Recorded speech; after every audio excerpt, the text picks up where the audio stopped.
నమస్తే, welcome to ANN. Lakshminag Narahari. Headlines చూద్దాం. Congress chief ఖర్గేతో భేటీ CM Revanth Reddy.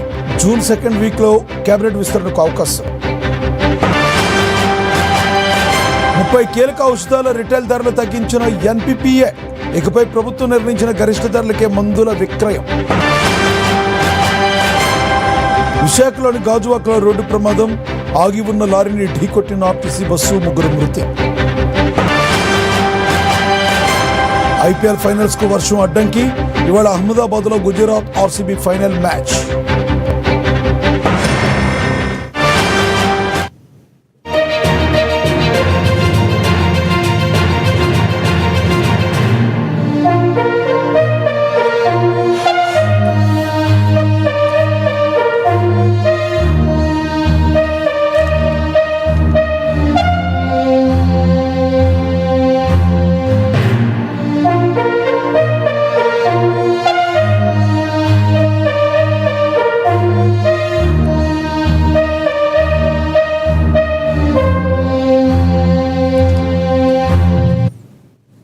Breaking news చూస్తున్నాం. సాధారణ ప్రజల మెడికల్ బడ్జెట్కు భారీ ఉపశమనం కలిగించే కీలక నిర్ణయాన్ని తీసుకుంది కేంద్ర ప్రభుత్వం. దేశంలో నిత్యావసర ఔషధాల ధరలను నియంత్రించే జాతీయ ఔషధ ధరల నియంత్రణ సంస్థ తాజాగా మరో సంచలన నిర్ణయం తీసుకుంది. ప్రజలు ఉపయోగించే విటమిన్లు, కాల్షియం సప్లిమెంటరీతో పాటుగా మొత్తంగా 30 రకాల కీలక ఔషధాల రిటైల్ ధరలను ఎన్పీపీఏ ఖరారు చేస్తుంది. ఎముకల పుష్టికి, నరాల బలహీనతకు వైద్యులు ఎక్కువగా సిఫార్సు చేసే విటమిన్ D3 కాల్షియం కాంబినేషన్ మందుల ధరలను ప్రభుత్వ నియంత్రణలోకి తెచ్చింది. మార్కెట్లో ఇష్టారాజ్యంగా అమ్ముడవుతున్న మల్టీ విటమిన్ల ధరలకు అడ్డుకట్ట వేస్తూ కొత్త ధరల స్థిరీకరణను అమలు చేసింది.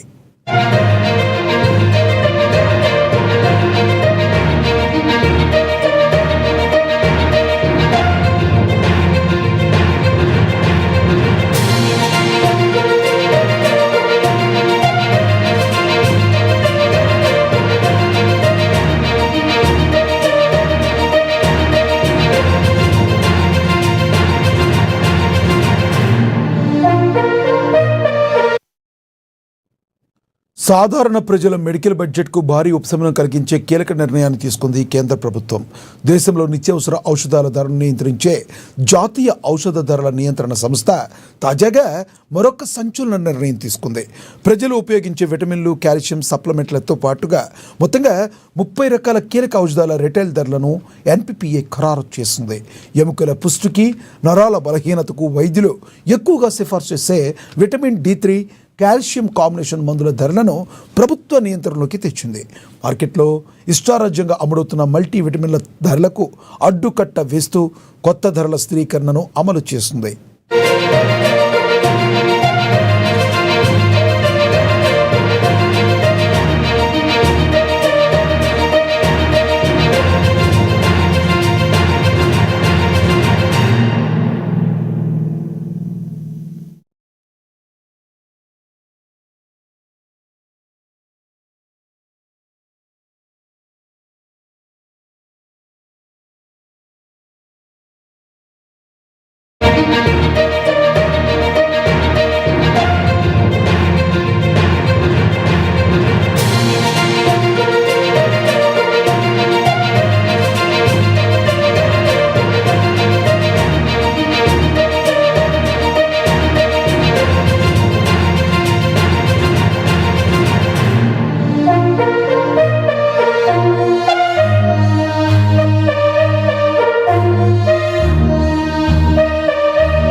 Kollywood star hero Vijay, glamorous queen Trisha ఇద్దరు చుట్టూ ఇప్పుడు సోషల్ మీడియా ఒకటే హాట్ టాపిక్గా నడుస్తుంది. ఒకే కారులో ఇద్దరు స్టార్స్ కనిపించడం నెట్టింట చర్చకు దారితీస్తుంది. ఇక తమిళ స్టార్ హీరో అజిత్ చెల్లి మోహన్ మరణంతో ఆయన్ను పరామర్శించేందుకు తమిళనాడు సీఎం విజయ్ నటి త్రిషతో కలిసి వెళ్లారు. అయితే వీరిద్దరూ అజిత్ నివాసానికి ఒకే కారులో రావడం అక్కడి కెమెరా కంటికి చిక్కింది. ఈ వీడియో కాస్త ఇప్పుడు సోషల్ మీడియాలో వైరల్గా మారింది. దీంతో నెటిజన్లు మళ్ళీ వీరిద్దరి రిలేషన్షిప్ పై రకరకాల ఊహాగానాలు మొదలుపెట్టారు. విజయ్తో త్రిష ఏ హోదాలో వచ్చారంటూ కొందరు కామెంట్లు చేస్తుండగా, వారితో విడాకుల ఇష్యూ ముగియగానే త్రిషతో ఉన్న బంధాన్ని విజయ్ అఫీషియల్గా అనౌన్స్ చేస్తారా అంటూ మరికొందరు పోస్టులు పెడుతున్నారు. మరోవైపు ఇండస్ట్రీలో ఇద్దరు మంచి స్నేహితులు ఒకే కారులో వస్తే తప్పేముంది అంటూ విజయ్ త్రిష అభిమానులు కౌంటర్లు ఇస్తున్నారు.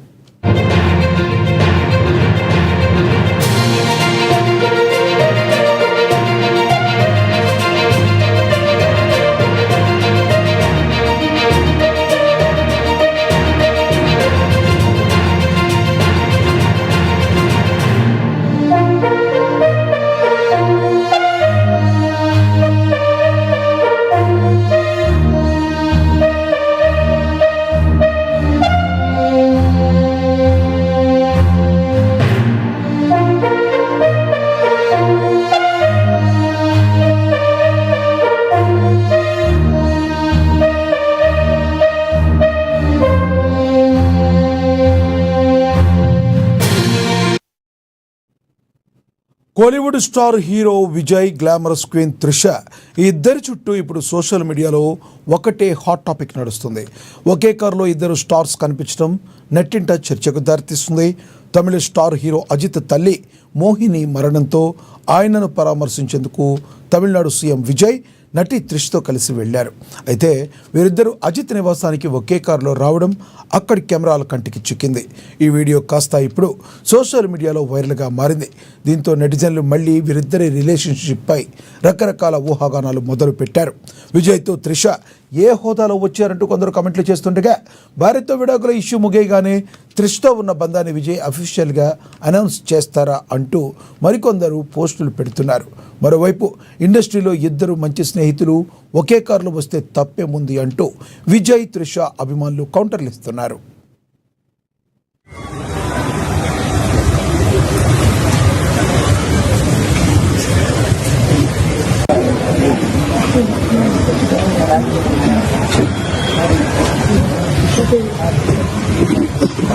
ahora soy una cuando no maka ana itu jangan yang kagaran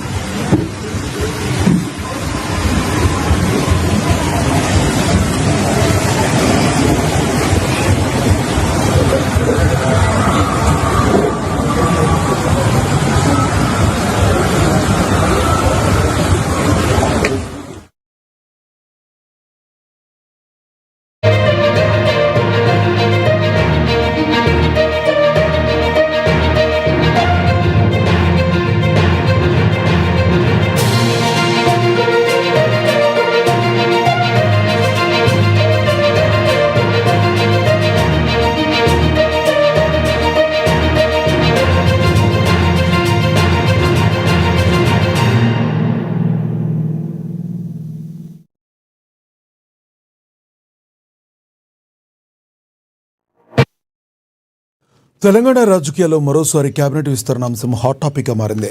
Shamshabad ఎయిర్పోర్ట్లో ఏసీసీ చీఫ్ మల్లికార్జున ఖర్గేను ముఖ్యమంత్రి రేవంత్ రెడ్డి మర్యాదపూర్వకంగా కలిశారు. హైదరాబాద్ మీదుగా గుల్బర్గాకు వెళ్తున్న ఖర్గేతో తెలంగాణ కాంగ్రెస్ ముఖ్య నేతలు సమావేశమయ్యారు.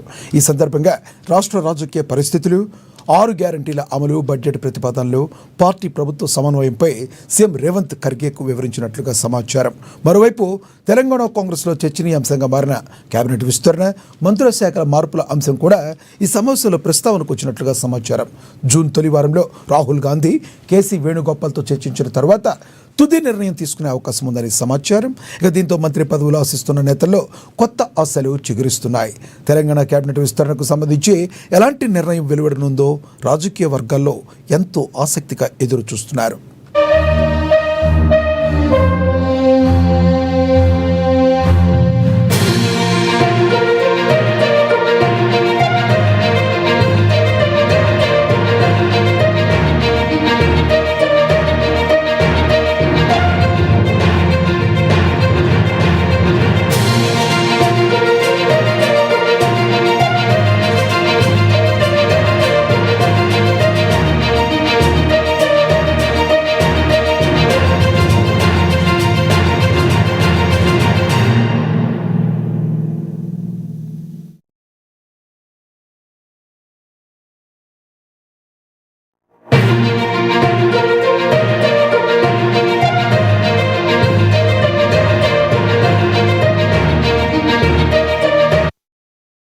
తెలంగాణ రాజకీయాల్లో మరోసారి కేబినెట్ విస్తరణ అంశం హాట్ టాపిక్గా మారింది.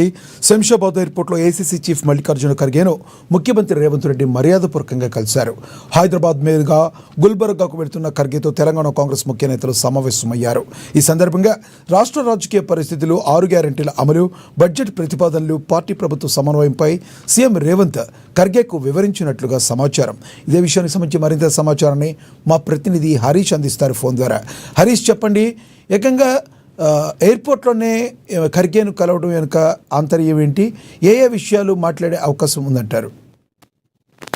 రైట్ లక్ష్మణ, ఈరోజు ఏఐసీసీ చీఫ్ మల్లికార్జున ఖర్గేను సీఎం రేవంత్ రెడ్డి, అలాగే ఉప ముఖ్యమంత్రి బట్టి విక్రమార్క, పీసీసీ చీఫ్ మహేష్ కుమార్ గౌడ్, రాష్ట్ర వ్యవహారాల ఇన్ఛార్జ్ మీనాక్షి నటరాజన్ శంషాబాద్ ఎయిర్పోర్ట్ లో కలిశారు. గుల్బర్గాకి వెళ్తున్న ఖర్గే శంషాబాద్ ఎయిర్పోర్ట్ లో డ్రాప్ అయ్యారు. అక్కడి నుంచి దాదాపు 2 గంటల పాటు నోవాటెల్ హోటల్లో కూడా కీలకమైన చర్చలు జరిపిన నేపథ్యం అయితే కనిపిస్తా ఉంది. ఇక ప్రధానంగా దీంట్లో సీఎం రేవంత్ రెడ్డి కావచ్చు, పీసీసీ చీఫ్ మహేష్ కుమార్ గౌడ్ తో పాటుగా ఉప ముఖ్యమంత్రి బట్టి విక్రమార్క, మీనాక్షి నటరాజన్ పలు కీలక అంశాలపైన కూడా ఖర్గేతో చర్చించినట్టుగా తెలుస్తుంది. దీంట్లో ప్రధానంగా 2.5 కాంగ్రెస్ ప్రభుత్వం సంబంధించిన సంక్షేమ పథకాలు కావచ్చు, 6 గ్యారెంటీలకు సంబంధించిన అమలు కావచ్చు, భవిష్యత్తుకు సంబంధించి తీసుకురాబోయే పథకాలు, పార్టీ పనితీరు, పార్టీ బలోపేతం, స్థానిక సంస్థలు రాబోయే జెడ్పీటీసీ, ఎంపీటీసీ ఎన్నికలతో పాటుగా జీహెచ్ఎంసీ ఎన్నికలకు సంబంధించిన సన్నిద్ధత, అలాగే ఎస్ఐఆర్ కి సంబంధించి రాష్ట్రంలో అమలు చేస్తున్న కార్యక్రమాలకు సంబంధించి కూడా పూర్తిగా చర్చించినట్టుగా తెలుస్తా ఉంది. దీంట్లో ప్రధానంగా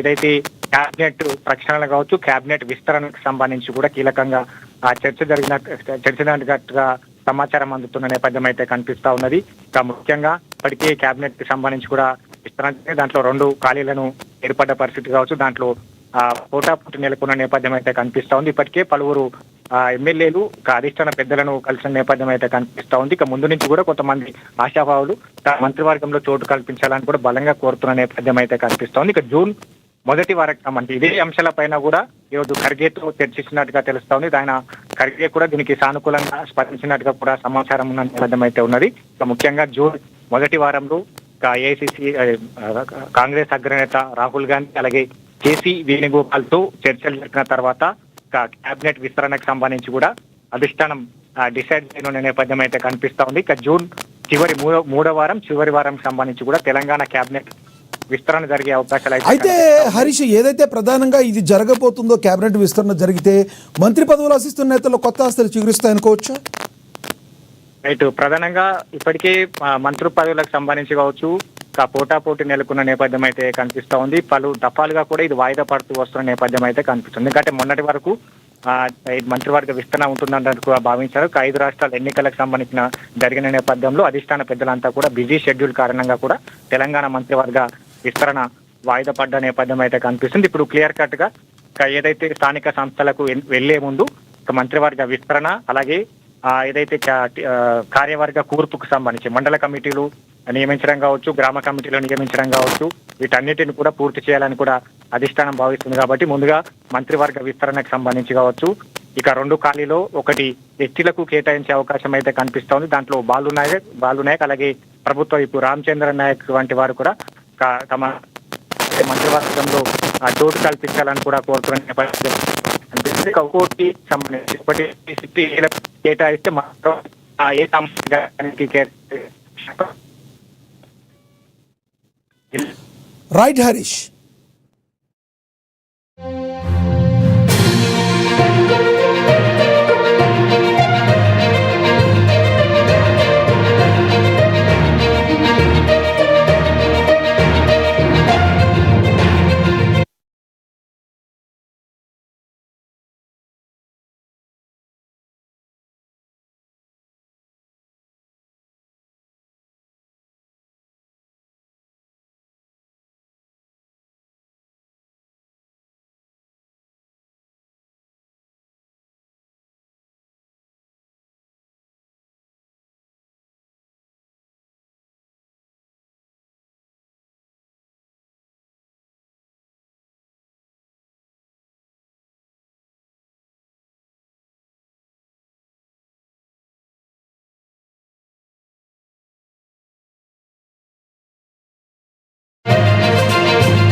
బులెటిన్లో మరో బ్రేకింగ్ న్యూస్ చూస్తున్నాం. ప్రజాప్రతినిధులు కోర్టుకు ముఖ్యమంత్రి రేవంత్ రెడ్డి హాజరయ్యారు. గతంలో ఎన్నికల ప్రచారంలో కోవిడ్ నిబంధనలు ఉల్లంఘించారనే ఆరోపణలపై నమోదైన కేసు విచారణ నిమిత్తం ఆయన శనివారం కోర్టు మెట్లెక్కారు. కమలాపూర్ పోలీస్ స్టేషన్ పరిధిలో నమోదైన ఈ కేసుకు సంబంధించి జడ్జి శ్రీదేవి ఆదేశాల మేరకు సీఎం ఎగ్జామినేషన్ ప్రక్రియను హాజరయ్యారు. ఎన్నికల సమయంలో అనుమతి లేకుండా ప్రచారం నిర్వహించారని, కోవిడ్ రూల్స్ బ్రేక్ చేశారంటూ సాక్షులు ఇచ్చిన వాంగ్మూలంపై జడ్జి ప్రశ్నించగా తాను ఏ తప్పు చేయలేదని, ఆ ఆరోపణలో నిజం లేదని ముఖ్యమంత్రి రేవంత్ రెడ్డి కోర్టుకు స్పష్టం చేశారు. దీంతో ఈ కేసు తదుపరి విచారణ న్యాయస్థానం జూన్ 4వ తేదీకి వాయిదా వేసింది. మరోవైపు హుజూరాబాద్ పోలీస్ స్టేషన్ పరిధిలో నమోదైన ట్రాఫిక్ నిబంధనల ఉల్లంఘన కేసుపై కూడా కోర్టు విచారణ జరిపింది. ఈ కేసు విచారణ జూన్ 8వ తేదీకి వాయిదా వేస్తూ జడ్జి ఉత్తర్వులు జారీ చేశారు.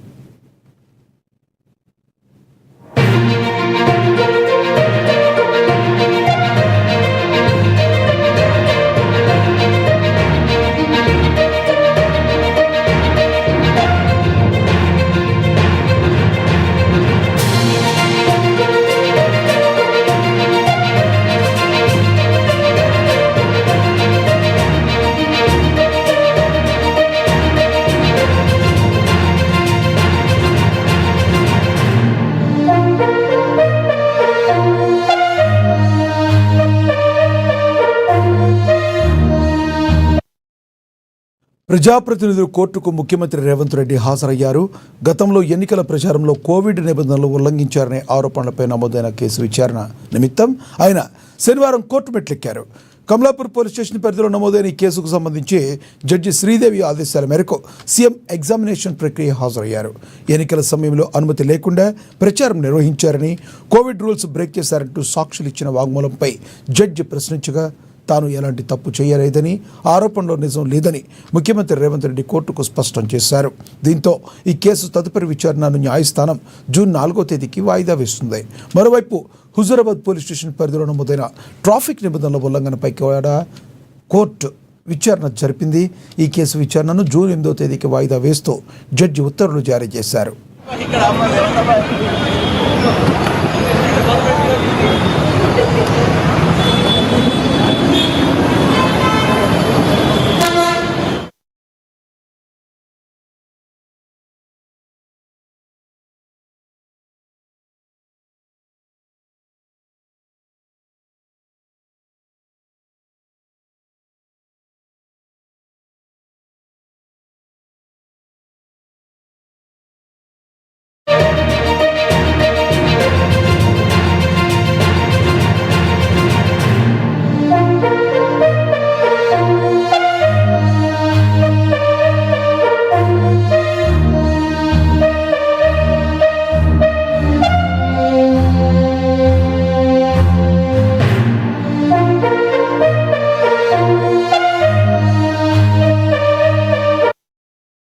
ఐపీఎల్ 2026 మహాసంగ్రామం క్లైమాక్స్కు చేరింది.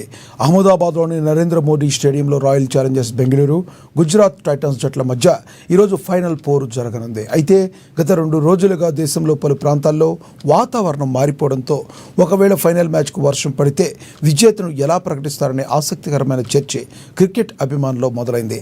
ఈ మెగా ఫైనల్లో తలపడుతున్న ఆర్సీబీ, గుజరాత్ జట్లు తమ కెరీర్లో 2వ ఐపీఎల్ ట్రోఫీని ముద్దాడాలని పట్టుదలతో ఉన్నాయి. గత ఏడాది పంజాబ్ కింగ్స్ను ఓడించి ఆర్సీబీ స్థాన సుదీర్ఘ ట్రోఫీ నిరీక్షణకు తెరదించింది. అదే వేదికపై ఇప్పుడు మరోసారి కప్పు గెలవాలని చూస్తుంది. మరోవైపు 5 ఏళ్లలో 3వసారి ఫైనల్ చేరుకున్న గుజరాత్ టైటన్స్ తమ ఆరంగేట్రం సీజన్ 2022 నాటి మ్యాజిక్ను రిపీట్ చేయాలని భావిస్తుంది.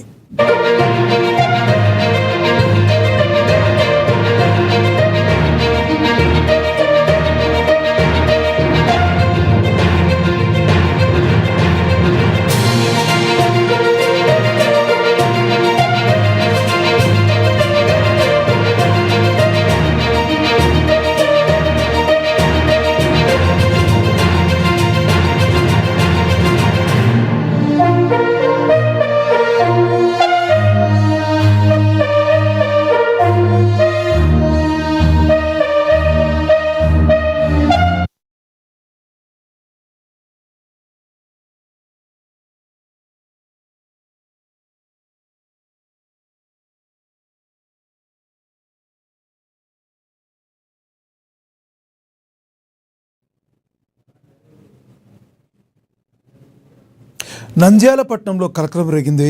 శ్రీనివాస్ సెంటర్లో ఉన్న దివంగత ముఖ్యమంత్రి వైఎస్ రాజశేఖర రెడ్డి విగ్రహాన్ని ఒక దుండగుడు ధ్వంసం చేశాడు. మద్యం మత్తులో ఉన్న సదరు వ్యక్తి రాళ్లతో దాడి చేసి విగ్రహం యొక్క తలభాగాన్ని పగలగొట్టినట్లుగా సమాచారం. ఈ ఘటనపై వైఎస్ఆర్ అభిమానులు, రాజకీయ నాయకులు ఆగ్రహం వ్యక్తం చేస్తున్నారు. సమాచారం అందుకున్న పోలీసులు రంగంలోకి దిగి నిందితుడి కోసం గాలిస్తున్నారు. మద్యం మత్తులోని ఈ దాడి జరిగిందా లేక దీని వెనుక మరేదైనా కోణం ఉందా అనే కోణంలో పోలీసులు దర్యాప్తు చేస్తున్నారు.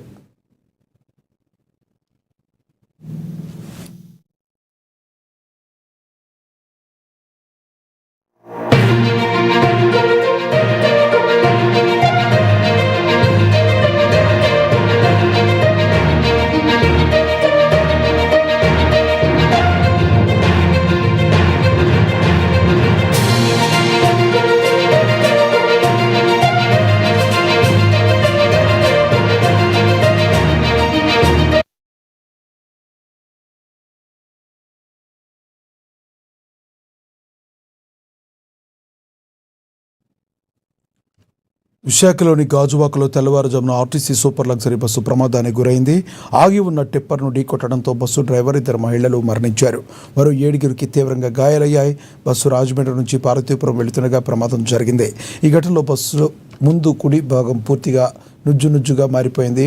అందులోని సీటు రోడ్డుపై ఎగిరిపడ్డాయి.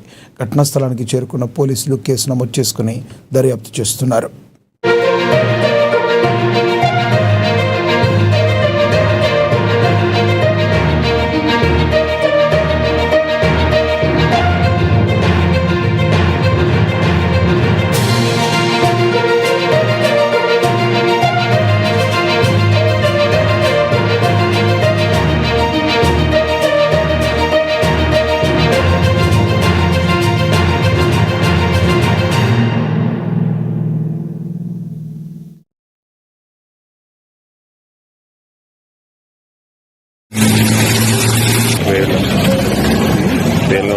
నేమ్స్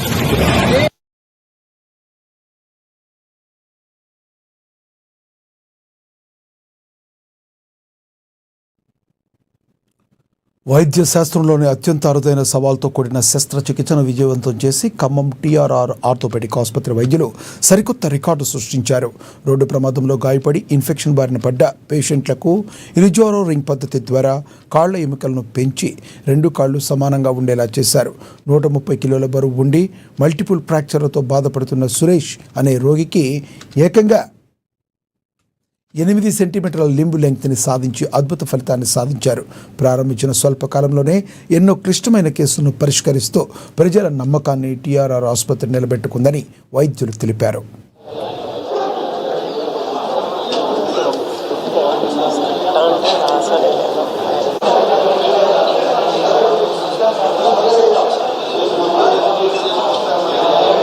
బోన్ లాస్ కూడా జరిగింది. దాదాపు ఒక కాలు పొడవును కూడా సరిచేయడానికి ఇలిజరో పద్ధతి ఉపయోగించి చికిత్స అందించాం. ఈ చికిత్స ద్వారా సుమారు 12.2 సెంటీమీటర్ల మేర కాలు పొడవును విజయవంతంగా పెంచగలిగాము. ప్రస్తుతం రోగి మంచి పురోగతిని సాధించి తన కార్యకలాపాలను యథావిధిగా నిర్వహించుకుంటున్నారు. మన ఆసుపత్రిలో విజయవంతంగా నిర్వహించిన మరో క్లిష్టమైన కేసు ఉదయ్ కుమార్ అండి. వాడిది కూడా ఇన్ఫెక్టెడ్ నాన్ యూనియన్ అనే కేసులో అడ్మిట్ అయినారు. టిబియా ఫ్రాక్చర్తో ఇన్ఫెక్షన్ వద్ద మన దగ్గరికి వచ్చినప్పుడు కంప్లీట్గా మొత్తం సీరియస్ డిశ్చార్జ్ అండ్ ఫస్ట్ డిశ్చార్జ్తో వచ్చినారు. వాడు కంప్లీట్ అసలు డైలీ యాక్టివిటీస్ పక్కన పేషెంట్స్తో, పక్కన ఫ్రెండ్స్తో కూడా సరిగ్గా ఉండలేని పరిస్థితి ఆ చీమ్తో. అలాంటి పరిస్థితుల్లో కూడా మన దగ్గరికి వచ్చినప్పుడు కాలు కూడా సగం కుళ్ళిపోవడంతో కుళ్ళిపోయిన భాగాన్ని తీసేసి సేమ్ ఇలిజరో పద్ధతి ద్వారా ఆ కుళ్ళిపోయిన భాగం ఎంతవరకు అయితే తీయగలిగామో 6 సెంటీమీటర్లు తీయాల్సి వచ్చిందండి. 6 సెంటీమీటర్ల కాలు సన్నగా అవడం, కురుసు అవడంతో మళ్ళీ దాన్ని పెంచడానికి ఇలిజరో పద్ధతిని ఉపయోగించి 6 సెంటీమీటర్ల కాలు పొడవు చేయడం జరిగింది. మన ఆసుపత్రి సాధించిన మరో విజయగాథ సురేష్ గారు. రోడ్డు ప్రమాదంలో ఆయనకి అనేక ఎముకలు విరగగా ప్రథమ చికిత్స కొరకు వేరే హాస్పిటల్కి వెళ్ళారు. అనంతరం మరింత చికిత్స కోసం మన ఆసుపత్రికి వచ్చారు. సుమారు 130 కిలోల బరువు ఉండడం కూడా మాకు పెద్ద సవాల్గా మారిందండి. ఇలిజరో పద్ధతిని ఉపయోగించి ఇన్ఫెక్షన్ని కంట్రోల్ చేయడంతో పాటు ఆయన కాలు కూడా 8 సెంటీమీటర్ల పొర కురుసవడంతో 8 సెంటీమీటర్లు కూడా కాలుని పొడవు చేయడం జరిగింది. ఈ విజయం క్లిష్టమైన మరియు సవాలుతో కూడిన ఆర్థోపెడిక్ కేసులను విజయవంతంగా నిర్వహించే మా ఆసుపత్రి సామర్థ్యానికి నిర్వచనం. మా ఆసుపత్రి చరిత్రలో అత్యంత సవాలుతో కూడిన మరో విజయవంతంగా నిర్వహించిన కేసులలో శ్రీమతి రాధా గారి కేసు ఒకటండి. ఉపాధ్యాయురాలు ఫస్ట్ సంవత్సరం నవంబర్ 18కి, మొన్న పోయిన నవంబర్ 18కి 1522 మేజర్ సర్జరీలు, ఈ 6 నెలల్లోనే 1600 పైచిలకు సర్జరీలు జరిగినటువంటి హాస్పిటల్ అంటే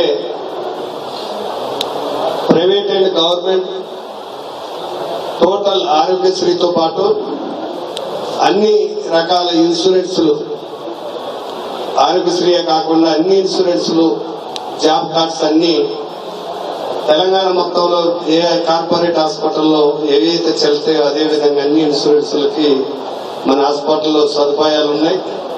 దాంట్లో భాగంగా పెట్టిన సంవత్సరంన్నరకే ఖమ్మం జిల్లాకి ఒక తలమానికంగా అగ్రగ్రామిగా వందలాది హాస్పిటల్ను ఆపరేషన్లు సునాయాసంగా చేసి వందలాది మంది జీవితాలకు వెలుగునిచ్చి సుమారు 100 కుటుంబాలకి సహాయ సహకారాలు అందిస్తూ ఈ ప్రాంతంలో ఏ పేదవాడికి ఎలాంటి కష్టం వచ్చినా ఏ యాక్సిడెంట్ లో ముందుండి వారి యొక్క రోగులు బాగోగులు చూసుకుంటున్నటువంటి టీఆర్ఆర్ యాక్సిడెంట్ కేర్ సిబ్బంది, టోటల్ డాక్టర్లు చూసి అందరికీ మా కుటుంబ తరఫున ప్రత్యేక ధన్యవాదాలు తెలియజేస్తూ భవిష్యత్తులో భూ వివాదం కామారెడ్డి మున్సిపల్ పరిధిలోని లింగాపూర్ గ్రామంలో ఒక ప్రాణాన్ని పలికింది. గత కొన్ని రోజులుగా భూమి విషయంలో గొడవలు పడుతున్న మంచాల ఎల్లయ్య అనే అతని కొడుకు ప్రణీత్ కలిసి బండారి రాజురెడ్డి అనే వ్యక్తిని దారుణంగా హత్య చేసినట్టు పోలీసులు అనుమానిస్తున్నారు. ఈ నెల 29న రాజురెడ్డి కనిపించకుండా పోవడంతో కొడుకు రంజిత్ పోలీసులకు ఫిర్యాదు చేశారు. కాగా నిన్న అర్ధరాత్రి వేళ గ్రామ శివారులో నీరు లేని బావిలో పూడ్చిపెట్టిన రాజురెడ్డి శవాన్ని దేవునిపల్లి పోలీసులు బయటకు తీశారు. ఘటనా స్థలానికి చేరుకున్న కామారెడ్డి డిఎస్పీ మధుసూదన్ కేసు దర్యాప్తు చేస్తున్నారు, వేగవంతం చేశారు. ఎలాంటి అవాంఛనీయ సంఘటనలు జరగకుండా గ్రామంలో భారీ పోలీసు బందోబస్తు ఏర్పాటు చేశారు.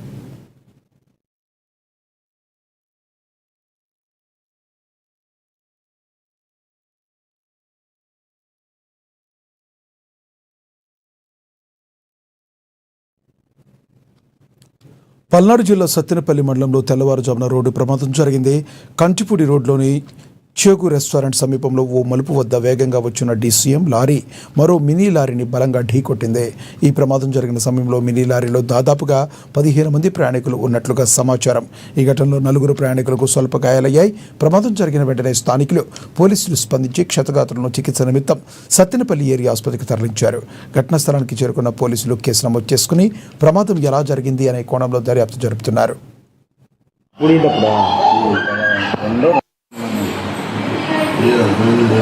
ఎవరిది ముక్కు వీళ్ళది?